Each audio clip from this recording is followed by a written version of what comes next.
The history of Nokia is one of innovation, resilience, and reinvention. In the late 1980s and 90s, the Finnish company was a relative newcomer to the mobile phone industry. But by the turn of the century, it had become the world's biggest mobile phone maker. At its peak in the mid-2000s, Nokia controlled around 40% of the global market. It was so dominant that the word Nokia became synonymous with mobile phone in many countries. But how did this iconic brand go from also-ran to market leader? And what can we learn from its remarkable journey? To understand Nokia's success, we need to go back to the beginning. The company was founded in 1865 and for most of its early history, it was a bit of a jack of all trades, making everything from rubber boots to paper and pulp. But in the 1970s, it made a fateful decision to enter the electronics industry. This was a risky move, as electronics were notoriously difficult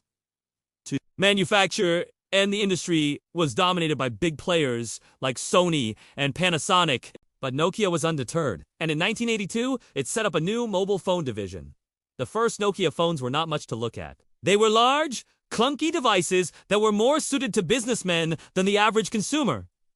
But they were a start, and as the 1980s wore on, Nokia began to refine its products. It introduced smaller, lighter models that were more appealing to a broader audience. And in 1987, it launched its first GSM phone, the Mobira Cityman 900. This was a significant milestone, as GSM networks offered better voice quality and longer range than previous analog networks. It also marked the beginning of Nokia's rise to prominence. Over the next decade, Nokia continued to innovate, and it introduced some of the most iconic phones of all time, including the Nokia 3310 and Nokia N7. By the end of the 1990s, Nokia was the world's biggest phone maker. And as the 2000s dawned, it seemed poised for even greater things. But Nokia's success did not last forever. The launch of the iPhone in 2007 shook up the industry and forced Nokia to rethink its strategy. It responded by signing a deal with Microsoft to use its Symbian software on its phones. But it was too little, too late. Nokia's downfall was swift and brutal. By 2012, it had lost its crown as the world's biggest phone maker to Samsung and Apple. And in 2013, it sold its mobile phone business to Microsoft for $7.9 billion.